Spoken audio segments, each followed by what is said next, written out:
It used to be a very quiet block, but now there's noise all the time. As I say, the lines of the welfare centre around the block, and everybody's kind of disgusted where the people can't sleep at night. The people just, if they can move, they move out, and it's the welfare centre has been a cause of a lot of this in this block. I'm going to see if they can let me go inside, but I doubt it, because they don't even let you go inside. You have to freeze out here, even when it's rainy out here in the stupid cold. Because I've been here before, my son, when he was only a year old, and when it's raining, he was getting all wet. And then they had to make me out on the line, because I asked them if I could go inside, and they said no. Both these women, Rose Ryan, a middle-class housewife, and Carmen Rodriguez, a welfare mother, live in the Fordham area of the Bronx, and both are vitally affected by the Fordham Welfare Center on Bainbridge Avenue. The center is just off Fordham Road, the dividing line in this community. To the north, for the most part, live long-settled Irish and Jews. The area south of Fordham Road is made up largely of poor blacks and Puerto Ricans. The center, since June, has been a source of frustration and irritation for both the welfare recipients and residents of the area. Here's producer Richard Kotuk's report. Starting at 12 midnight every weekday night, hundreds of people begin lining up outside the Fordham Welfare Center. Last summer it was worse, when thousands sometimes gathered here. These people wait online all night at the severely understaffed, overcrowded center. They're here to apply for welfare, to get undelivered or stolen checks, to ask for help. I came here at 12 midnight for my check. And if I know if I come by 6 or 7, I wouldn't get my check. If you ain't here at 3, 4 o'clock in the morning, forget it. You come here 6, 7 in the morning, they tell you come back tomorrow. Forget it. You stand here all day for nothing. You can't tell me that all these people that come here on Monday, they told me my group was closed and I spend 6 hours. You can't tell me that my kids don't have to eat just because the group is closed. My grocery isn't going to give me no credit all the time. What kind of $80.50 for 2 weeks to live. Even an animal couldn't live on that. Could you? $80.50 for 2 weeks. How many children do you have? 2. What about when you get inside? What kind of service do you get? Inside, you get a red number. Then you have to stand in line, and then you get a yellow sheet. Once you get a yellow sheet, you go upstairs and wait for them to call your name. Now, I may be number 6. If I leave here by 4 o'clock today, praise God, it'll be a miracle. The guy told me that I might not get seen today because, they don't take dispossessed. And I said, look, I was here Monday, and the guy in there told me that to come Wednesday, and now I don't know if I'm going to get seen today. And I was 3 o'clock in the morning, Fordham Hospital with my son, because he had an asthma attack. Son, I don't care about me. But my son, he can't take this anymore. He can't take it. He's only a baby. He's only 2 years old. And especially if you don't have nobody to stay with him, well, I don't know what I'm going to do now. These people, they don't have no consideration at all. They don't care. Because as long as they're warm in there, they don't care about you out here with your kids. They don't really care. See a lot of people out here with their lines with their babies, and they don't care. God, Jesus Christ, my God. On Bainbridge Avenue, people use apartment house doorways to huddle from the cold. What are you doing here in this hallway at 6 o'clock in the morning? Because it's cold.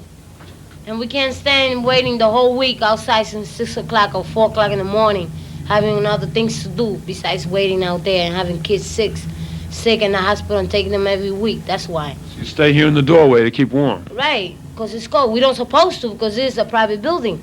But we don't got no other choice, especially when you have kids like this. You see, and they get sick.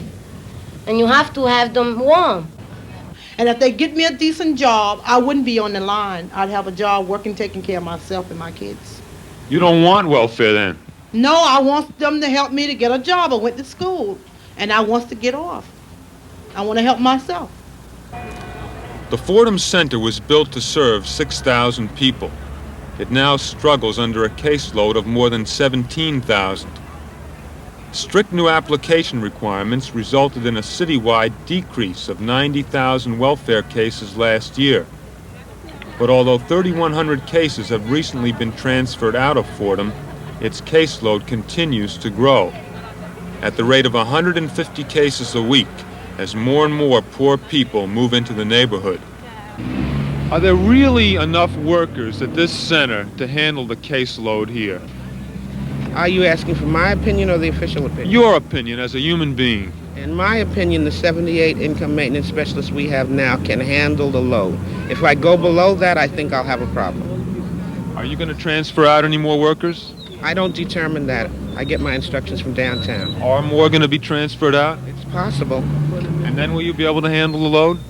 I don't think so, but that's my opinion, not the opinion of the central office. But since this interview, the Social Services Department has removed 16 of the center's 78 workers. Late this summer, a pregnant woman was trampled by other clients fighting to get inside. She lost her child. Since then, people have been given numbered tickets, but some, online from early morning, are told at the last minute that their cases have been transferred out. What just happened? Transfer you without even letting you know, and I just moved on Walton Avenue. And when I was living downtown, they didn't transfer me. I moved over here, and they're going to transfer me downtown. I mean, then they don't let you know about or any goddamn thing. And when you come up here, you can't get wait on half the goddamn time. Because only a limited number can be helped each day, some people are told to come back over and over again. I ain't gonna be back up here tomorrow. Every goddamn day I gotta come back up here the next day, I'm gonna stay right here today. Now you can do what you wanna do, but I'm going inside with the rest of them today. Give me a ticket or you don't give me one. And I've been coming up here every day, back and forth. And every day they turn me away and tell me the next day. It ain't gonna be no next day because I'm gonna stay here today. I was driving a cab and I got hurt in a cab. And I was put in the hospital. And after I came out of the hospital, they sent me right over here. And they told me after I come out of here, they was gonna get me a place and everything. And I've been standing up on these lines every morning and nothing happened yet. This community with its churches, small apartment buildings, and one-family homes is changing fast. As welfare clients move into the area, those who can escape. Up to Co-op City, out to the suburbs. The old have nowhere to go. And the people who've put their savings into homes that just can't be sold for what it costs to buy new ones somewhere else, these New Yorkers have to stay where they are. Rose Ryan is one of them. She lives just a few doors down Bainbridge Avenue from the Fordham Center. Mrs. Ryan and many of her neighbors have been living on this block all their lives. I have come down at 2 o'clock, 3 o'clock in the mornings to see what was going on. This noise was unreal. And I did come down and the radios, I've seen people sitting in cars and the doors open and the radio playing as high as it can go. I did go down and say, please, my children, you're waking up my children. And they did turn them off. But then I came down, there'd be children 6 and 7 years old playing on the street at 3 o'clock one morning. I didn't know what was going on. It's annoying to go to bed and then hear unbelievable noise all night in the summer, especially with the windows open. Thousands of people playing radios, children playing in front of the house, banging boxes. It's unreal. And then these people have no bathroom facilities. They have to go somewhere. It's the law of nature. Somebody has to go there. So they have to go to any hallways around in the apartment houses.